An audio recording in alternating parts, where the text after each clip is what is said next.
We got 25 minutes. We got to go.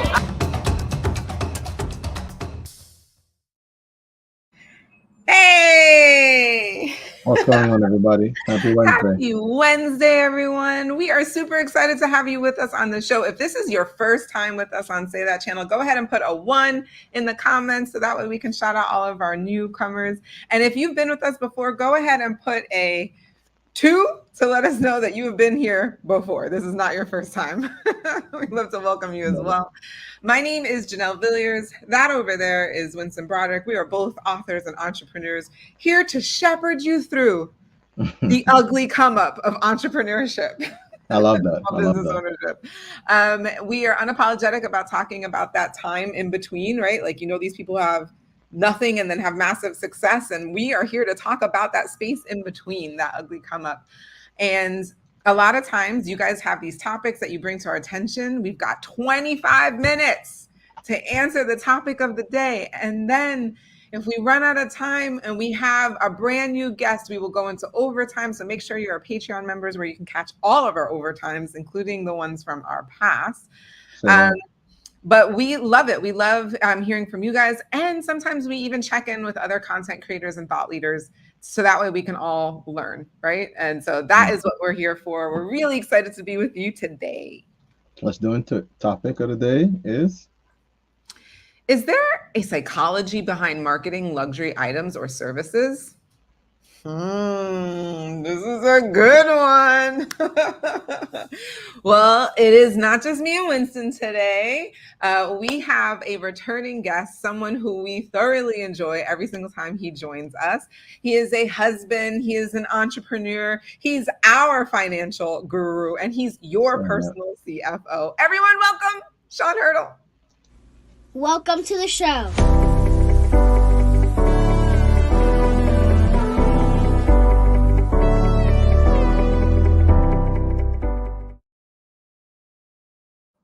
Awesome. Welcome, Sean. Hey, what's up, Sean? Good to be back, everybody. You can tell it's not his first time in this rodeo, huh? It is not my first rodeo. So happy to be back on Say That channel. And first thing I want to say is thank you so much. I think that you guys, I want to share with you, you guys have kind of inspired me to start my own podcast, except it's a little bit different. Say that. How is it different? Tell us. It's different in that it's a really a short form podcast, and so it's not a new term, but I call it a microcast. And what I'm doing is it's a play on my last name, and so my last name is Hurdle, obviously, and so I call it Over the Hurdle. And I invite guests, people from all different backgrounds, whether they're successful entrepreneurs or just successful, cool people, to share about how they got over a big hurdle in their life. And just shot episode 3 this morning, and wow, you think you know somebody, but then when they drop one of the biggest problems they've had in their life, and they open up and they're vulnerable and they share, it's amazing to hear how someone's got over such a big challenge or hurdle in their life. That's awesome. I love that. And I know you're microcast means that you said it's short form. Like how short? I mean, we're talking like 3-4 minutes short. And, I had the last one, episode 2 was 5 minutes. And so I put the full length on here on YouTube. Got it. Okay. Awesome. This is where people can find your Overcoming the Hurdle. No, Overcoming Hurdles. Over the hurdle. They can find it on IG as well. Okay. But sometimes I only put the full version on YouTube. Okay. Oh, okay, cool. So we'll put the YouTube. All right, and so we'll put up your YouTube in a little bit, and so that way people can make sure that they can check you out there. That's awesome. So let's jump into the question. Yeah. So, is there a psychology behind marketing luxury brands or services, or I should say, items or services? Mm-hmm. Yeah. If I can start, I think that there's definitely, we talk a lot about mindset, nowadays. It's a big buzzword. It's trending a lot. And I think that when it comes to this question, there's definitely a mindset shift that has to happen. And some may call it programming. I heard a reporter recently say that today's generation has been programmed if not, hypnotized to really be following some of these luxury brands and to be dedicating their finances to that. And as someone who's in the financial planning, financial advisor role, I see that a lot with clients where we're getting into the nitty gritty of their spending, and they might have some of these luxury brands that they invest in and that sort of thing. And so when I ask them about investing, oh, what are you invested in, that sort of thing, some of them actually mentioned, well, I invest in shoes, I invest in watches.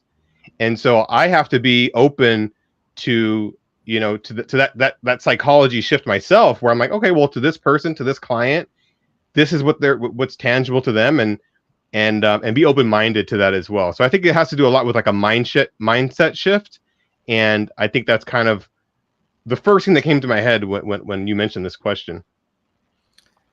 That makes a lot of sense. I recently met a new friend who invests in watches, and same thing. Like, I was like, wait, what?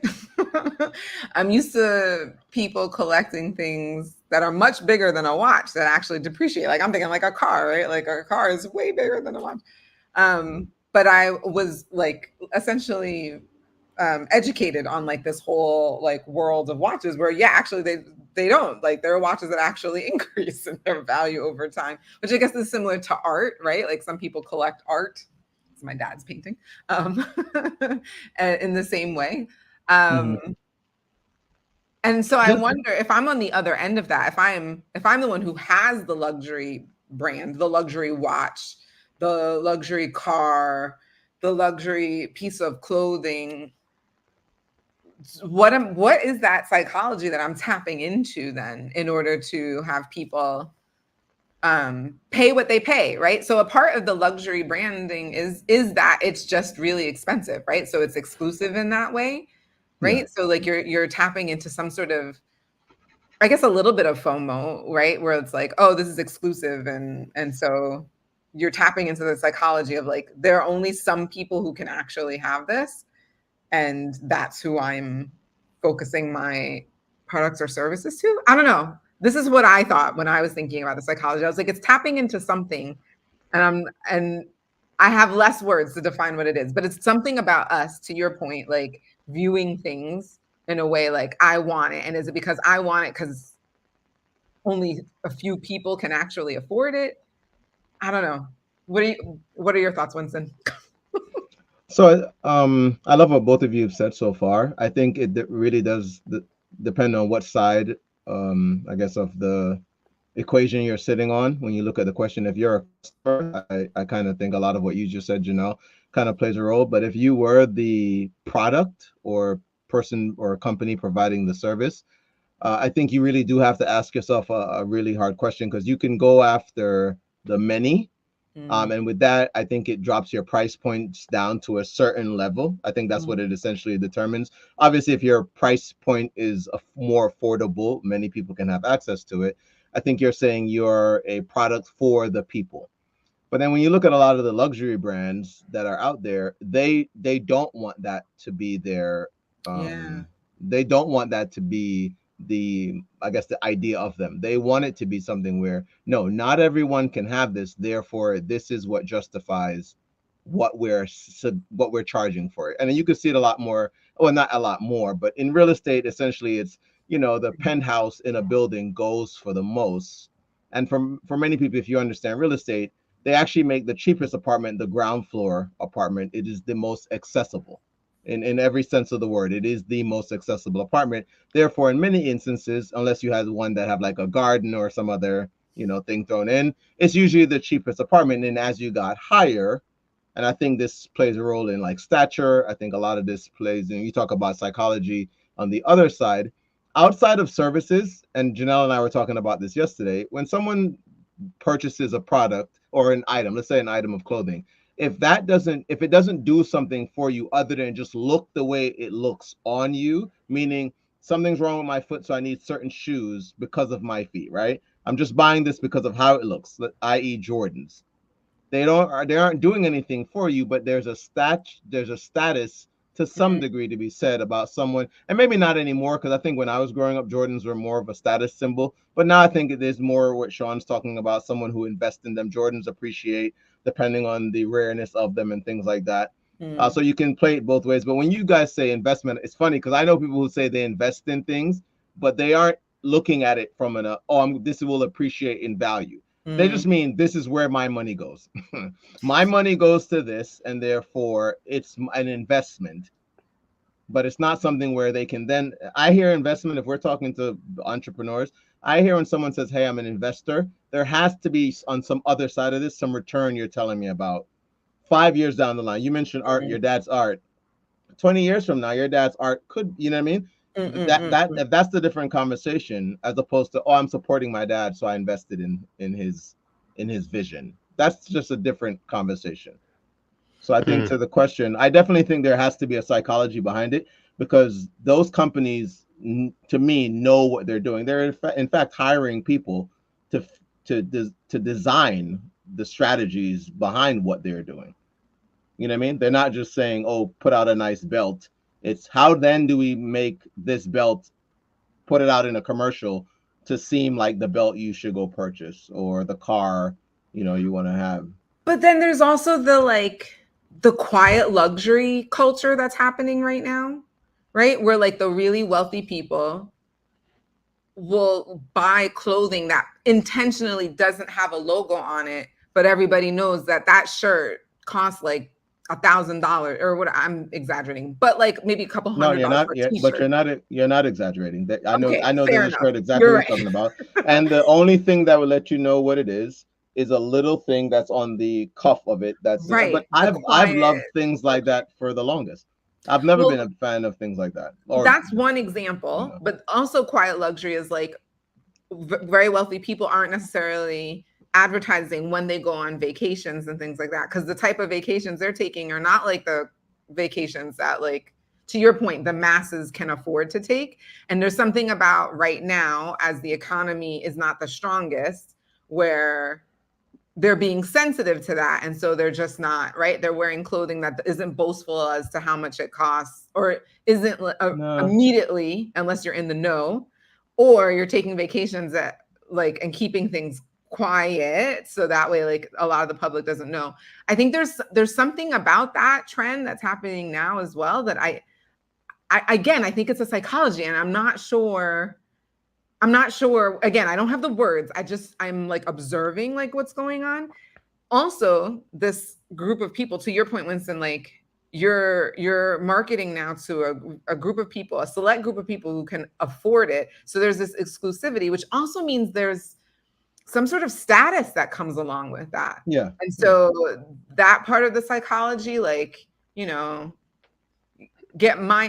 if I just decided to create a t-shirt line and then charge people $1,000 for it? Like, am I now a luxury brand just because I'm making it exclusive to buy? Like how do you, you know what I mean? Like, how do you get into that? I don't know. I'm very curious about this whole idea. Yeah, maybe, it could be a good social experiment where you create a luxury line and kind of document the thing to see what happens. I pulled up here because I was thinking about this Maslow's hierarchy of needs. Yeah. Mm-hmm. And physiological, right? We all need food and water. Safety, that's why, one of my top grateful things is my home and all that sort of thing. But I think love and belonging is right there in the middle of this hierarchy of needs. And so I think that's kind of what you're talking about too, right? It's like, it's so powerful, and then it's in our top needs for all humans. So it could be one of those things where, I mean, as a kid, I wanted to fit in so desperately. I would do all sorts of things with my hair. I would wear, if baggy clothes were in, I would beg my mom for baggy clothes. I grew up in the 90s, so people were wearing Jinko jeans and wearing their jeans backwards, like crisscross and all that. And so, I was desperate to fit in. And that was maybe from my own, like fear of not fitting in. So it's like, I think it goes pretty deep, and the ability to tap into that I think that's what makes the big marketers really, really successful. They definitely do. Well, I want to share this first, and then I want to jump in with what Sean just said. So Jeannie says the conversation of brand and inclusivity, is very interesting to me. More recently on TikTok, influencers have been discussing that topic primarily on the size inclusivity front, as some of luxury brands don't include a wide range. Yeah, there we go. Of inclusive size ranges in terms of what they are marketing. Yeah. Yeah, that's definitely been a bit. And it's funny because on the other side of this, there are companies that are, to me, cashing in on that, and they are marketing to those people. So again, some of that stuff I think is interesting because the market has always been a part of the market. Always deals with some companies are going to cater to a certain demographic, whether they say it openly or not, and then others embrace that and openly say, yeah, we are for this group of people.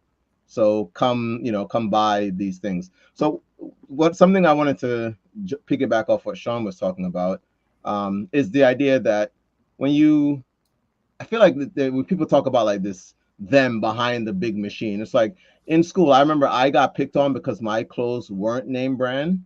So it's funny what we're talking about where, we weren't looking for clothes. I grew up with those type of off-brand clothes, things like that, because my mom didn't see the value in paying for a product that, again, she knew my son's gonna wreck these sneakers in 3 weeks, so I'm gonna pay $100, or I can buy him $20 sneakers, let him wreck it, and keep going. I didn't get that stuff until later on. I didn't understand that side of it until later on.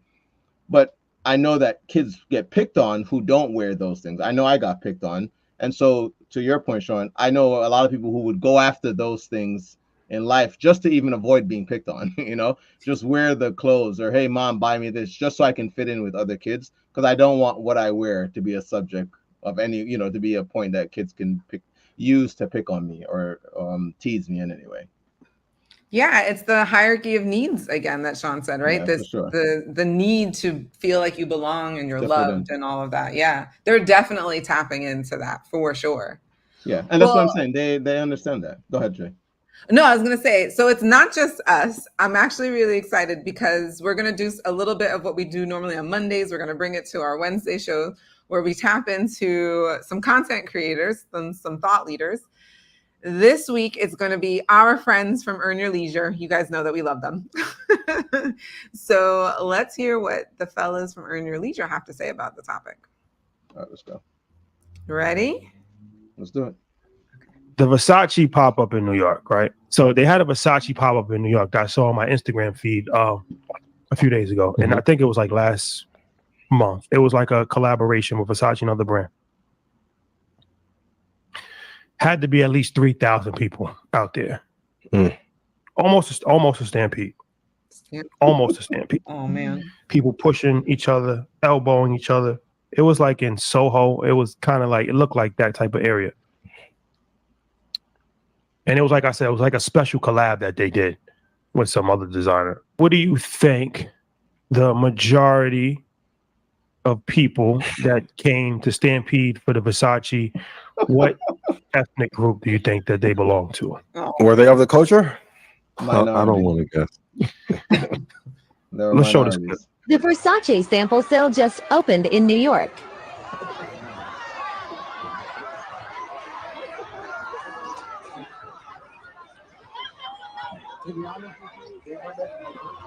Wow.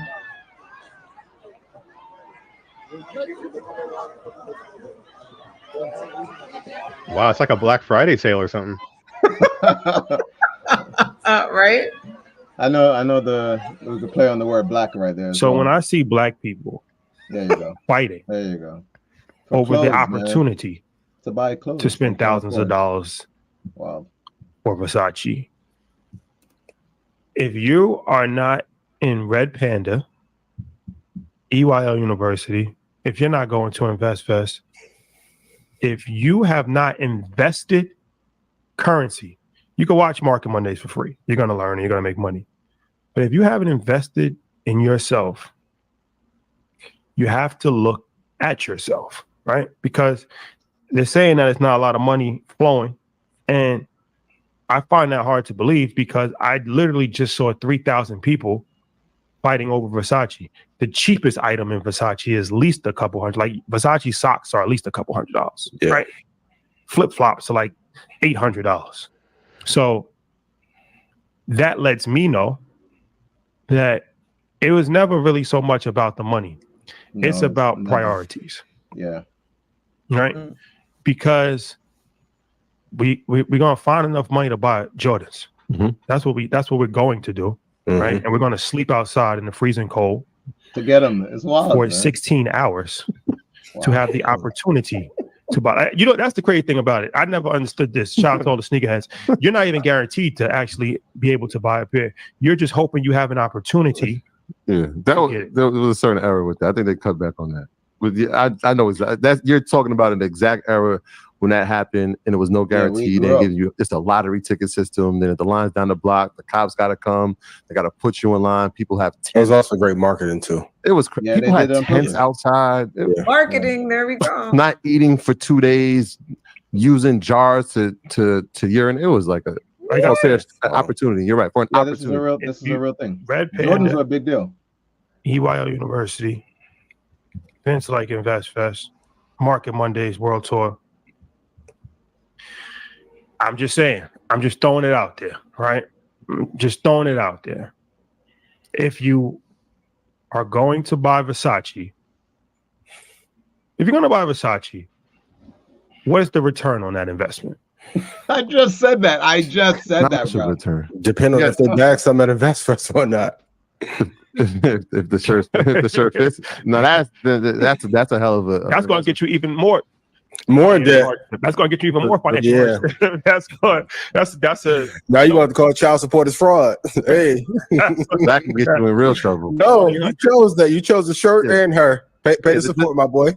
The interesting thing about high luxury and like pieces is that how many times can you wear them? Not that many. Like once you wear it, it's like you've been seen in it.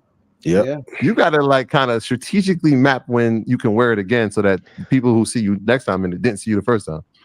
And after twice, it's like, all right, now what we do with it? Yeah, which is so smart about the luxury companies. Even Birkin won't even let you buy the bag directly. You have to be a fanatic shopper of Birkin to be able to have the right to buy the bag. Well, another thing that I used to do these case studies before we started Earning Leisure, and I used to like look at cultural phenomenons and break it down in the business, and kind of like maybe I'll go back to that. But for a long time, H&M used to do collabs with high-end designers. So they did Alexander Wang I remember collab that. 1 year. Yeah. They also did. Who else did they do? They did a few like Moschino. They did a very few high-end collabs, right, with H&M, and those used to always sell out, and they used to be crazy. And the reason being is that the psychology behind it, where it's like an Alexander McQueen or Alexander Wang, whatever one they worked with, those shirts might usually cost $1,100 for a shirt, right? Yeah. But now H&M shirts traditionally cost $50, right? But now the H&M collab, the shirt costs $300. So you're looking at it like, damn, this is an opportunity for me to get this designer's clothes for 70% off. You're not looking at it like an H&M shirt should only cost $50. This is actually a 200 to 300% markup. Wow. Right. And they got rich off of that. At one point in time, H&M was one of the top 10 brands in the world.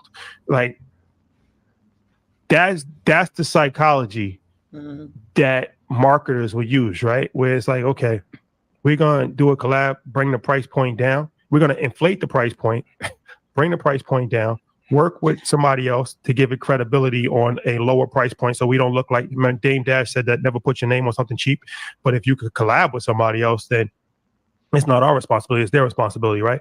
Yeah. And through that, they made billions of dollars from that. So what I'm saying is that there's so many psychological ploys that are done on consumers, even these limited drops. That's what Kanye said. Why are they limited? You have enough to like, you know what I'm saying? Like, you're doing a limited drop to just drive demand, to increase it for people to fight. Like, you're literally, there's somebody in the high office that's watching Black Friday and all of this, and they're watching Black people fight, and it's getting put on Shade Room, and it's embarrassing. And all you had to do was just make more product. Right? You already have the product. You actually have the product. All right. It's a scarcity model, but on the back end, you already have the product, or else you wouldn't have put it out. Be mindful, ladies and gentlemen. Be mindful.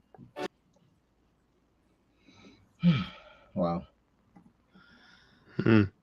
They touched on a whole other part that I didn't even think about, where, talking about pretending you don't have as much inventory as you do, or partnering with somebody just so you can inflate the prices of product you have.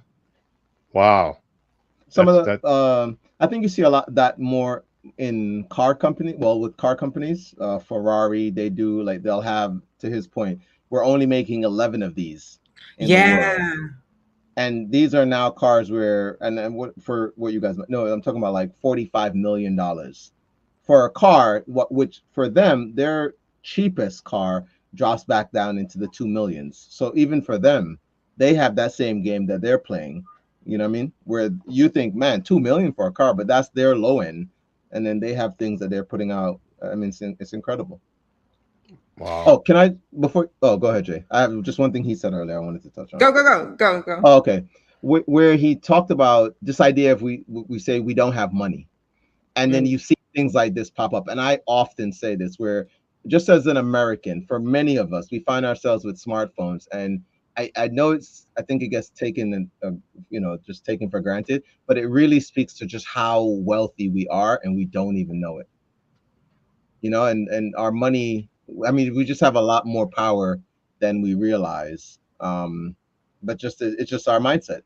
These people really are, they have thousands of dollars, and he's right, but they wouldn't spend that money to start their own business. They get pitched all these, I mean, we sit on here talking about network marketing, all these affiliate things, all these different opportunities that are out there for people, and they just won't see, they won't invest in that, but they do think that they invest in a Gucci belt and somehow it's going to help them, look better at a club one Friday, and maybe because for many of these people, they're aspiring artists, so I can't speak to everyone, but some of them are in that space and they do invest in a lot of these things and it doesn't pan out for them.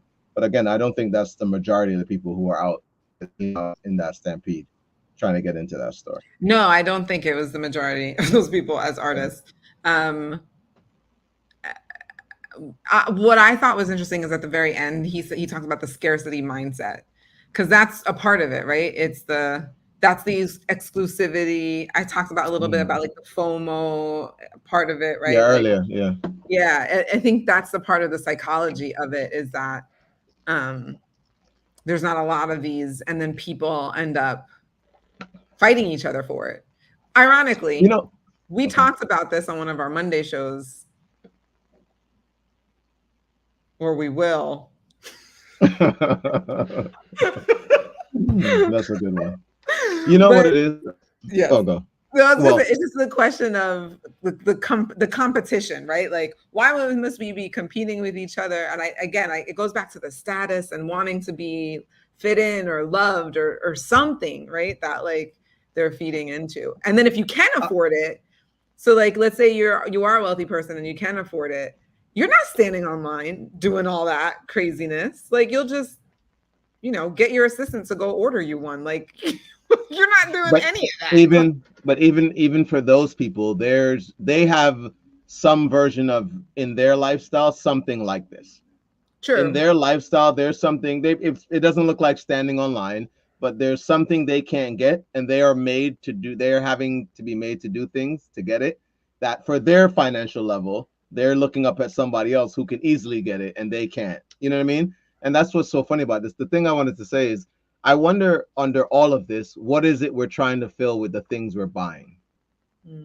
Again, aside from services, because some service, and you and I were talking about, massages, there's a lot of services that I think are obviously valuable, and I'm sure I'm making arguments for things that I feel comfortable to spend money on, and anyone can make the same argument for theirs. But I do know that there's sometimes a feeling, and I remember this a lot when I was doing real estate, where I had money and it felt good to just buy stuff, because there was a point when I didn't have money and I couldn't buy stuff.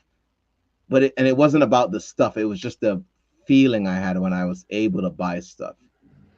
So I don't, whatever that is, I wonder how much that plays into that part of it as well. It's like, oh damn, my bad. Well, yes, we are out of time, but I think it's agency, it's freedom, it's control. That's what you didn't have, and now you do have. It's like money give you some sense of that. Yeah, that muscle of control or agency that you felt like you didn't have when you didn't have the money.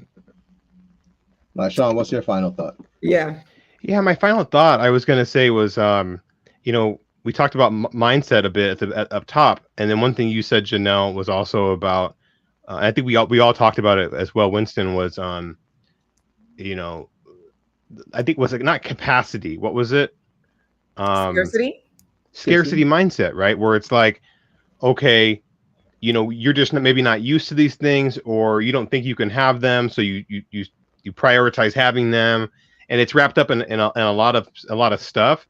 And I think, you know, my wife's a therapist, and when we got married 3 years ago, I went into this marriage like, okay, I got to learn about therapy because I don't really know anything about it and all that stuff. So I've spent the last 3 years trying to learn as much as I can, and a lot of it goes back to childhood, you know. And I think a lot about like, well, wow, you know, like I was fortunate in so many ways with my parents and all that, but what was I missing? And a lot of times, sometimes even though we're fortunate to have a certain way of life as a child, there's little things that still affect you in a way that, you know, comes to the surface in adulthood.